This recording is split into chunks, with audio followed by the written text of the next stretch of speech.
Hi, G. You take those to the cleaners?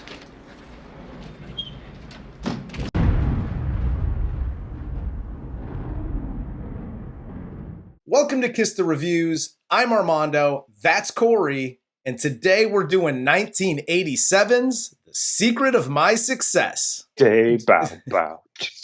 Beautiful. I want to know one thing. How many movies in the 80s used that song? That's a great question, but I will be able to answer it. I can win trivia night with this answer. None did it as well as they did it. In Secret of My Success. And none used the entire 3 minutes of the song. And it would. So I know we're jumping a little bit ahead here. The ending was done perfectly, right? Yes. Yeah. The beginning, where they first use it in the limo, we literally see these two have like virtual sex with each other. There are soda cans just bursting, fucking metaphorical cum everywhere, and Jesus Christ, it was thick with innuendo. Yep. And we will get to that, sir. But first, before we get started, a couple of things. One, if you want to follow me or Corey on Twitter, you could follow me at Junior D's. You could follow Corey at Corey_idol. And I just have to make one quick announcement before we get into the cast. We are getting dangerously close to 1,000 subscribers. And I was looking at the numbers the other day. And we have a ton, I'm talking thousands of people that view the show. Just subscribe, guys. It's a quick little thing. You just click, subscribe, and yeah, we'd like to hit 1,000. We'll throw a huge party when we get there, and you're all invited to watch the shit show. So who's paying for that? It's coming out of the slush fund. I learned about corporate takeovers and slush funds and things from this movie. So we'll get to all of that.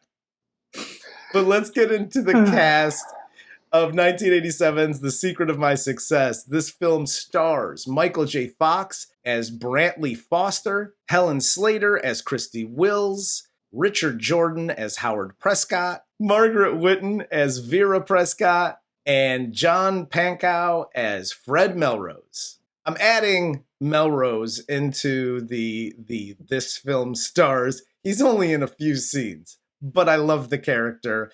And at the end of this movie, he does what every youngish, I guess, male, he's probably 30 at the time, whatever youngish male really wants to have happen is find that sugar mama and you don't have to work. And he's going to put in some work, but it's going to be the fun kind. Hell yes. We could talk about winners and losers, but Melrose is the big winner at the end of this movie. So let's get into this. The film opens with like a 10-minute preamble to what's about to happen. So it opens with Brantley, and he's moving to New York City from a farm in Kansas to try to begin his career as a business mogul straight out of college. And when he gets to his first day on the job, he's fired because his company has just been subject to a hostile takeover and 90% of the employees are fired. It's now sad song time. And here's another thing about 80s movies.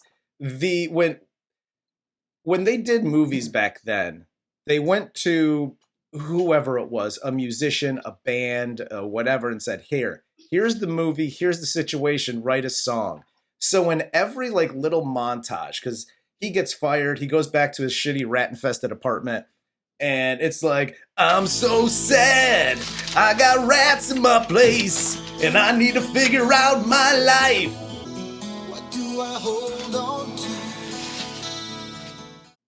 I never understood that. Like, I hated it. All those songs are terrible. The worst one ever was in Major League, by the way.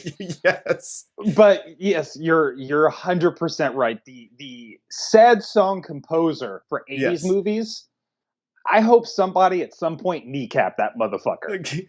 Well, and I think the composer and singer to these songs in this movie was the Budweiser Real Men of Genius guy. It's the same cadence. Real Men of Genius. They did. It's fantastic. But Brantley then, much like Cocktail, he gets stonewalled at all of his interviews because he has no experience, more sad, depressing music. And then he decides to visit a distant uncle, Howard Prescott, who's the big cheese at the large investment firm in New York City. Ken is Ken. Ken is Ken. But he's still Ken, and Ken is Ken. Ken is not Ken. Money is money. And when your New York Ken doesn't know your Iowa Ken even exists, he don't give a fuck about you. So this was a bad Kansas, advice. buddy. It's Kansas, buddy. Iowa, Kansas. Is it a flyover? Give me a break. He decides to give Brantley a job working in the Penrose mailroom. So he goes down to the mailroom. He meets his boss. His boss immediately hates him because his name's Brantley and he's a college boy. And he's, I don't know, you think you're smarter than me? Like, yeah, this guy's trying to do his best Danny DeVito from Taxi impression. Yeah, he is. And it falls through like, God sees everything. Yeah, bitch. God is not a curly-haired, mustachioed fuck working in a mailroom. Let's just dispel that rumor. Thank you for mentioning that. I have a don't do that real quick. Here's a don't do that from Armando. Hi, bosses, managers, anybody that has anybody working underneath them. When somebody comes into your office or the mailroom or, the closet that you work in and they're like, hey, I'm the new guy or gal. What should I call you? Don't say God. You're a curly, bald-headed fuck. I'm going to call you curly, bald-headed fuck. End of PSA. Brantley's paired up with Melrose here, and he teaches Brantley how to deliver the mail throughout the whole building and leave enough time for fuck-off time. He's like, I could get this job done in 2 hours, but curly, bald-headed fuck guy don't know that. So I fuck off for 6 hours a day. This is Corey's PSA. Hi, kids. Uncle Corey here. If you are out seeking a job, especially for the first time where you're trying to get a job, this is a great example from here on out as to why an entry-level position is a good place to start. You don't want to start off as a senior vice president of anything because you don't know anything. Yes. Brantley would never be able to pull off his fake personality and this little trick he's about to pull if he wasn't in the mailroom reading everybody's shit, getting to know everybody's name, understanding how the company works, etc. Yes. That is the only way this works. So start entry level. It is a great place to be, and as demonstrated here, you still get to be a kid and fuck off for a little bit. And Brantley starts reading the memos coming through the mailroom and documents. And there's more learning music, and I'm reading brochures to learn what the company does so I can be the smartest man alive. And they do this whole montage. There's 10 montages through this whole thing. There's the sad, depressed montage. There's him, the interview montage. There's this montage where he's like, oh, the general brochure to the company that says nothing about what they do. And he learns everything from the memos and yada, yada. So now he's, I don't know, trying to climb the corporate ladder, via the mailroom. Brantley then gets a job driving an executive's wife home after a day of shopping. Second best reason to start entry level. Yes, absolutely. These little jobs like this are just, they're fantastic. And they always give it to the guy, like the fuck off guy. Like, here, go take the executive's wife home or run this errand or whatever. And she seduces him and basically attacks him in these next series of scenes. And they have sex. He then finds out after they have sex that she's his Aunt Vera and is married to his uncle, Howard Prescott. Aunt is a loose term here. Yes. It's very loose term, and that's at least how I'm justifying it in my mind. Because in this situation, I'm like, all right, you want to go again? Or listen, that's a side detail unless you are literally blood related or you changed my diapers at some point. So during when he was going around doing the rounds with Melrose informs Brantley that an executive was fired. The mailroom staff knew about it like 3 days before the guy actually, knew about it. Brantley then passes this dude's office. He walks in, he sits in the empty office with his feet on the desk. And when the phone rings, a dude calls about some shipping problems in the Midwest, and Brantley solves said problem. And now he's ready for the big time. And we gonna wear a suit to the mail room. Here's another one of CORY's PSAs. If you have any delusions of grandeur as to what happens next, like through the rest of this movie, watch the Always Sunny in Philadelphia episode where they expertly showcase what really happens when you attempt this. You either go Pepe Sylvia crazy, or you get busted like Mac does in about 5 seconds because the guy is just calling to check his voicemail. Why don't you just give me your name? Your full name, sir. Yes. And you don't really know shit about business yet. That's the best part about this whole thing. That's my favorite part. Fox solves like a multi-million-dollar transportation problem inside of 5 seconds. One, where are you right now with this whole trucker bullshit? You and Ricky Schroeder need to sit down and hash this out. Yes. And get me some fucking goddamn salad dressing back at my local grocery store because this has gotten way out of hand. And two,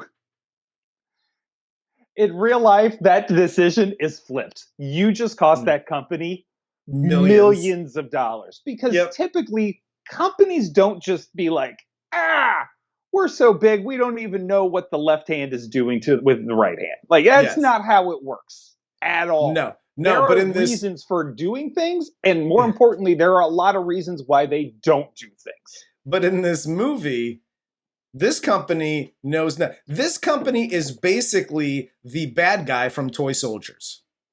Yes, exactly. That's this entire movie. Nobody knows what the fuck is going on, and Brantley takes advantage of this. And the next day, he's able to get a secretary. Mm-hmm. He's able to get a nameplate for the office with this fake dude's name, his own letterhead, and now he's ready to make it on his own, even though he's doing it with somebody else's name. Because he tells Vera, I want to make it on my own. You don't have to make any phone calls. And then he's like, I'm going to make up Whitfield's name and I'm going to get a nameplate and yada, yada. And you're not doing it on your own. You're doing it fraudulently. Yeah, Brantley is demonstrating here that he is very clearly a Republican. Yeah. He does wear a red tie very frequently throughout this movie. Yeah, he does. Once again, more life lessons from CORY. Hi, kids. Uncle Corey here. If you are going to pull the ruse, the elegant ruse that Brantley is pulling here, treat your secretary a little better. Because I get he's playing the character and he's playing the role, but he's also he's a dick like everybody else is to their secretary. Your secretary should be treated like your waiter and waitresses. I agree, but at the end of this movie, she's like, dude, you were the best. Like, well, yeah, because you got naked all the time. I was going to say, why? Because he didn't sexually assault you? Like, that's the only thing that separated Brantley from the rest of the executives in the damn building. Yeah, you got to see him hang dong without having to, be forced into a blowjob situation. So exactly. So, and his boss now in the mailroom starts to suspect that I think he's guilty of something. Clearly, he was a member of the NYPD in a former life. Exactly. Brantley then gets into the executive gym, the lunchroom, and even into their meetings, and no one knows who he is, why he's there, And he just says, oh, I'll make sure the memo gets out. And they're like, as long as I get the memo that says you are who you are. All right. As long as I get the memo. And then you wonder why there's so many like hostile takeovers and businesses just going belly up. This is basically the secret of my success is the story of Enron. Yep. He meets Christy, who he met earlier in the water fountain scene, which shouldn't have even been in the movie, let's face it. Don't gawk. I don't give a shit if it's fucking Giselle or Scarlett Johansson. Yes. If they're taking a drink of water, don't gawk like a fucking ass. Like, this guy's jiggling change in his fucking pocket. Calm down. It's a fucking woman taking a drink of water. It's happened before. He meets Christy Wills, and she's this super serious executive who he finds attractive, and the sparks for him are flying. She does not give him the time of day because she's there to work. And at said meeting, it's announced that a CEO named Donald Davenport, played by the fabulous Fred Gwynne, is acquiring Penrose stock in a bid to take over the company. And Prescott's aide, who's a complete douchebag, tells them that they have to look for places in the budget that they can cut and slash to build a fund to protect the company. And Brantley disagrees and suggests that they should not cut, but they should expand the company rather than selling off pieces and firing people. And his ideas completely dismissed by the aide because he's only 24 and doesn't know shit. Call me back when you're 25. And while Brantley may be very clearly a Republican, Whitfield is a bleeding heart liberal. Because nowhere in corporate America, when something like that is about to happen, do they go, let's buy more. While his idea is sound, theoretically, it never, ever happens. Yes. Because they're not actually worried at this point about necessarily keeping the company. They're worried about either one, a severance package, or two, shortchanging this fucker for as much as they possibly can. Yeah. Right? They have they have no desire to save really anybody's jobs. No. It's just about protecting themselves. And that is literally all that corporate boardrooms are all about, protecting themselves. It has nothing to do with anybody down the line. No, and they really don't even give a shit about even the president and CEO of the company doesn't really care about the company. They care about the money and their own job. Yep. And that's all they're doing, is protecting that little piece of the pie that they have. No matter how large or small it is, they're trying to protect that piece of the pie. Oh, yeah. You're just another number. You're a profit or a loss. Absolutely. And most of the times, you're considered a loss. Absolutely. And you know what? That's how businesses are run. So, well, hold on to your panties, ladies. Fucking Whitfield's teaching class. So meanwhile, Christy has been involved in an affair with Prescott, and he asks her at lunch to spy on this Whitfield guy who he has no idea who this dude is. And he thinks that he's like a spy from the Davenport dude and whatever. So she goes into Whitfield's office and steals a folder of his work so she could bring it back to Prescott. Which he keeps in a high school trapper keeper binder. Remember those old manila looking motherfuckers that had the generic sports guys on them, doing sports action? Yeah. That's what he fucking keeps his homework in. So that should tell you exactly the age of the human being you're dealing with.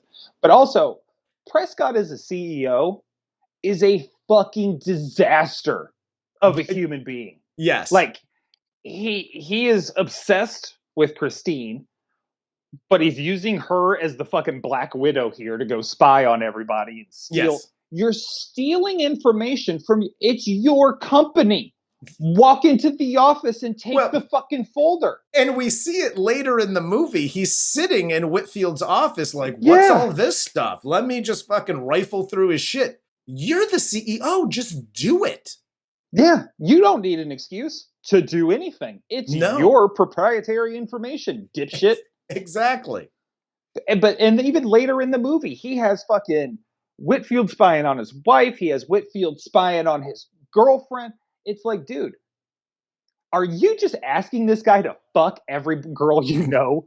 Yes, exactly. That's basically what it is. Absolutely. And it's really weird. Yeah. So one night, while Whitfield / Brantley is working late, Christy stops by his office. They have a late night conversation about the best plan of action to prevent Davenport's hostile takeover. And she gives her viewpoints and he gives his counterpoints.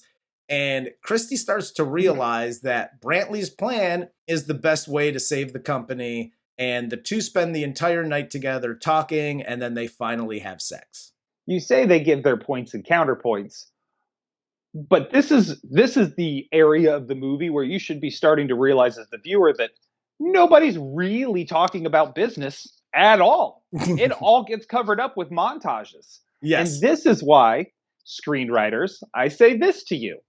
Because as a novelist, you have to cover all of this shit, devote pages and chapters dedicated to background business bullshit that you never cared to fucking research in the first place. And the screenwriter gets to throw in a cheesy fucking song and fucking, no, you keep saying the same thing over and over again. Damn you. Fuck you.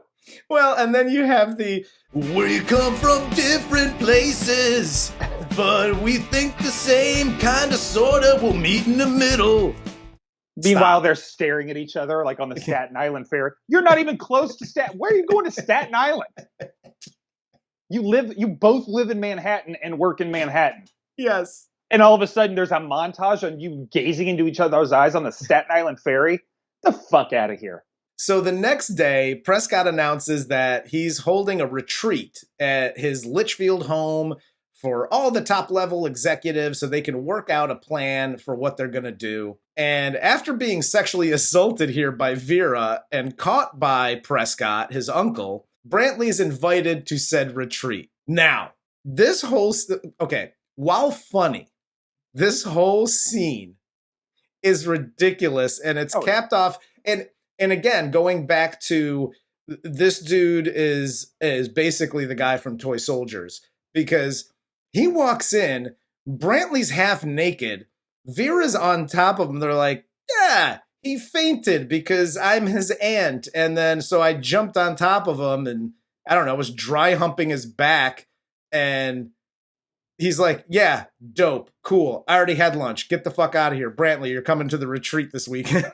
Yeah, Vera looks like she's about dildo deep inside of fucking Brantley right now. And not that I'm judging at all. Go for it. If you like to be pegged, Mark McGrath, go for it. Nobody cares. Write a song about it. It is. And you know what? She's just rubbing her mons, like just on the small of his back. Oh, yeah. There's a lot of mons pushing going on. Dude, Vera can do pretty much anything she wanted to do. So we get to the retreat, and Brantley's introduced to some of the biggest players in New York City by Vera and spends the day talking to them and apparently giving his thoughts on the business world, and everyone takes note. It's like fucking Socrates standing at the Acropolis, just fucking expelling wisdom. And of course, we can't hear any of it because it's another fucking montage. I'm teaching old people the young people's ways. Dude, this whole thing, he's holding like a TED Talk. And they are, hey, this young guy knows what he's doing. I'm old as shit. I don't know shit about shit, even though I've made billions of dollars doing what I do. Yes. Like this scene made me laugh. Like, this is supposed to be like the serious part of the of the comedy. Is this? This was funnier than the elevator doors opening and him being half naked and some of the the people having sex next door and he's doing the whole orchestra thing. Like, this piece is funnier than all of that. Yes. Because in no fucking multiverse is anybody listening to a 5'4", 24-year-old dude about anything. No, especially when he's clearly the fucking boy toy to the money bags. Like, it has nothing to do with fucking his business acumen. He's meeting you because he got good dick. And he's passing it off to Vera. Hell yes. I have the confession to make. I thought he actually fucked her once, found out they were aunt-nephew situation, and then stopped. I didn't realize that it kept going. I didn't realize that either. And props to you, Brantley, for keeping that going. Seems cooler now. Howard also here tells Brantley to, keep Vera occupied during the retreat, but then tells him to keep Christy away from Whitfield because this is his home. And somebody's like, oh, Christy's talking to Whitfield, but Brantley's there. So Brantley, you need to keep Whitfield away from Dude, talk about fucking clueless, not only to your own company. You haven't even, listen, this isn't long division. This is 2 + 2 = 4. This motherfucker shows up at every single turn when this other dude is. So he's either working with the guy or he is the guy. How fucking dumb are you that you can't figure any of this shit out? Yeah, you should be sweeping the floors at McDonald's. Yes, exactly. And can we talk about this too? Because it's like this retreat and he brings everybody there and there's like 100 people there. And everybody sleeps at the house? What is this, Castle Fucks a Lot? What the fuck is going on at this, it's like a dominatrix's home. It's just like you open a door and there's some dude getting bullwhipped and then there's another door. It's fucking crazy. This is literally what I imagined the Playboy Mansion to be like during the 70s and 80s. Yes, absolutely. So, and at night, everyone goes to sleep. They sleep in separate rooms at Castle Fucks a Lot. And then after they think everybody's asleep, there's the sneaking around scene with everybody trying to find somebody to hump. And which still holds up. No, it absolutely still holds up. I was so worried that was just going to come off cheesy and stupid. Yeah. It was awesome. Yeah. Listen, it still holds up in this, and it still holds up in Scooby-Doo when they go through the doors. It still makes me laugh. Yeah. I'm a simple man. I'm a simple man. Yeah, it's funny. It's a funny situation. Howard's looking for Christy. Vera is looking for Brantley. Brantley and Christy are looking for each other. And they all eventually converge on Christy's room with Brantley hiding under the covers. And Howard thinks it's Christy. Of course he does, because he's fucking clueless. Yes. Well, let's face it. Brantley's hairless ass has to feel like the supple ass of a woman. Oh yeah, but he talks. Sweetheart, it's Howard. Boy! Let's make this a night to remember. Oh, darling. Like, I've never heard Christy sound like that before. Do you got a cold? That's peculiar. He just keeps on going. They're calling him Whitfield, they're calling him Brantley, and he still hasn't put the whole shit together. Whitfield? He wasn't even here. So they found out Finkel was Einhorn quicker than they found out Brantley was Whitfield. Brantley had also found his stolen files in Christie's room. Howard and Christy finally now realize that who Whitfield actually is, and it's Brantley. What did you say? Whitfield? It was Brantley? This whole time? Unbelievable, right? Day Bow Bow? Holy shit. Vera now has confirmation that Howard is sleeping with Christy, and she decides that they're going to get a divorce. And Brantley confronts Christy about stealing the files and storms out, leaving her alone and sad. And I like everybody tossing bimbo around. That's an old school. Yes. That's an old school that hasn't been used in a long time. And yes. I love Vera's last line when she comes back in and says how much the vase costs, calls her a bitch. That was a very expensive vase, you bitch. Shut up. Her timing there was just great. Oh, it's fantastic. It's fantastic. Brantley and Christy are then both fired the next day. And then they go to, and they're allowed to go to Brantley's office to figure out a new plan. They get help from Melrose and Brantley's secretary, Jean.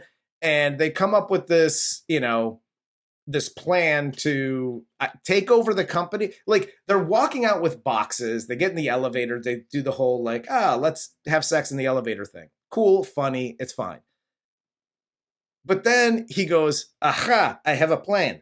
Let's go back up to my office in the company, in the building that we were fired from. No security. Listen, I've worked at a pizza place and gotten walked out by security. This is a multi-billion-dollar company, not a security guard in sight. The only guy that's like, I guess would be doing that job is the guy from Scarface who's fixing the elevators. Yeah, and he already completed the hit he was there to do. Exactly. So we get to the final scene of this big meeting between Davenport's team and Prescott's team to discuss said takeover. Brantley and Christy walk in and announce that Davenport will not be taking over Penrose because, with the connections that Brantley made at the retreat, they bought enough stock to prevent the takeover, and that Vera would gain control of the company because she has more than half of the company's stock. Yeah, it turns out it was Vera's company all along, and yes, she kept saying she got Prescott his executive key and all this shit. And you just kind of think like, okay, like she knows a lot of people and she knows how to like model, you know, that clay into what it needs to be. But no, she literally owns the fucking company. No, she's the daughter of the founder of the company. Yep. And owns half of the fucking stock in the company. So.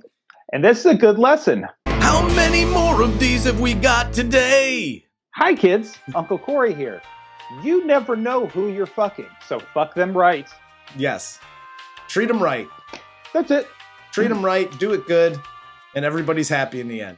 So, as the new owner, Vera fires Howard and has the security team escort him and his aide out of the building. Security finally shows up. I know, right? They only escort the CEO out, but That's not right. anybody who like can actually do any damage to the goddamn company. God forbid. That night, the new owners of Penrose go to the opera to celebrate, and the limo is driven by Brantley's mailroom boss, curly-headed, bald-headed fuck. And Vera's date is Melrose, and Brantley and Christy begin their new relationship together, and the movie ends, and everybody's happy, and whatever. Which, don't you think it's a little bit weird? Like, so they do this big corporate takeover, right? And like, we're doing it our way, and I'm in my wool knit sweater, I'm not wearing a shirt or tie, fuck you, bro. Yeah. And then, you know, like we do the corporate takeover. I'm making out with my girlfriend. Woo! Busting out my funny line. Whole new world. Okay, dear, let's go to the opera now. I'm ready. You complete 180 change. You conformed that quickly? Well, and he even says in the movie, like, you know, like, when I get to be an executive, I won't change and I won't blah, blah, blah. No, you immediately changed. Yeah, immediately. Is it possible this story is true? Yes, it is. Yeah, it's really funny. Like at the beginning, he's in the mailroom and he's walking through saying hi to everybody like he's fucking AOC and I'm going to change the way from the inside with my ideals and rainbows. And then it transforms into like, oh, I'm ready for the opera, Buffy. Let's go. I give him a week before he's fucking his secretary. Oh, 100%. You know that's happening. And by the way, throughout this whole movie, I'll say this. Throughout this whole movie, I was like, listen, I think Christy Wills is an attractive woman. However, she looks like Michael J. Fox's twin sister. They have the same fucking haircut. This isn't even soccer mom hair. This is like 80s, like short business cut. Yeah, dude, she looks like young Hillary Clinton. Absolutely. Like I never, ever, even when I was younger, like in the 80s, I never liked that haircut. No. It's just, some people may like it. Not for me. Not for me. I just don't like independent women. We know, Corey. We know. Gross. But, dude, at the end of the day, with this, the movie is extremely dated. Mm-hmm. It is the references, the language. the clothing, because the clothing's a little bit more of a thing here. Yep. But it's still funny. It's still an enjoyable movie. And for a 2-hour movie, it went by really, really quickly. Oh, yeah. No, I totally think this movie holds up. A lot of the corporate business still kind of, those things happen. Yeah. That is still very much a thing. This is, the comedy version of Wall Street. Yes. Basically. Yeah. And to me, it still holds up because the comedy isn't people fuck. That's where most of the comedy is based around. Is the sexual situations everybody's in and that messy kind of workplace romance shit that happens. Yeah. Well, that still happens today. Not that I've held a job in a decade, but it happens from what I hear. But I will say this though, as far as like all of the amount of sex and sexual activity and innuendo and all this stuff, there was nobody, and this is kind of what surprised me, and I was worried about this because I haven't seen this movie in a long time. I was like, is a lot of this stuff going to come off as rapey or sexual assaulty? Yeah. And it really wasn't. Like, no, only if like Whitman going after men, because Vera's a goddamn tomcat, but no, there is no like we're doing this or else. Yeah, there was like all the sex at the end of it was consensual. Yeah, even when Prescott and Christine break up. Yes.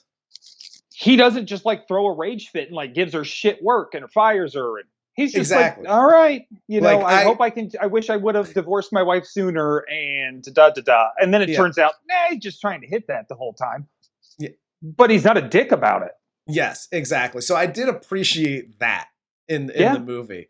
But all in all, dude, I thought this movie was funny. The use of Bao Bao was fantastic throughout this movie, and I want to say they used it like 3 times. Sounds about right. It was either 2 or 3, and they literally used it for the entirety of the song. You were right. Do you have anything else for the movie? For this guy? No. Nothing. It's a great movie still. I absolutely love it. Yeah. I mean, it's Michael J. Fox, dude. How do you not like a Michael J. Fox vehicle? Dude, and I'll Michael J. Fox's comedic timing. He's brilliant as a comedic actor. His reactions, his timing, little subtle things that he throws in, are just. I love him to death. He seems like the nicest guy on the planet. Oh, fuck yeah. From what people have said about him to interviews to whatever. And it comes across in his acting and especially his comedic acting. Oh, absolutely. Even when he's a dick, he's charming. Yeah, he's like super nice. I'm a nice dick. It's fine. Exactly. And this will be my last one for the show. Holy shit, Corey, let people live their lives. Hi, actors. Uncle Corey here. Be more like Michael J. Fox and less like Tom Cruise. You don't need to wear lifts in your shoes. You don't need to be the tall person on set and tower over the woman who's playing opposite you. Play into it.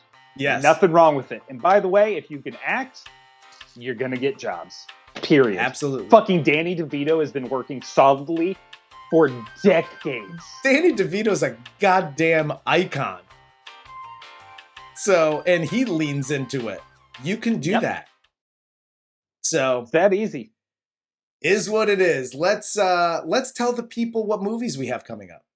Do we have to? I mean, if you want to, we don't have to. Look it up yourself. We got almost 1,000 subscribers. Cool. We could do what we want. That's right. A big time, fella. Big time. We got Beautiful Girls, Howard the Duck, Short Circuit, Swingers, and Whiplash. Not starring Will Wheaton. No Will Wheaton in this one. Which is good because I've been grown very wary of Will Wheaton. I think you should all be nicer to Will Wheaton. Well, with that, for Corey, I'm Armando. This is Kiss the Reviews, and this was 1987's The Secret of My Success. Corey, take those to the cleaners.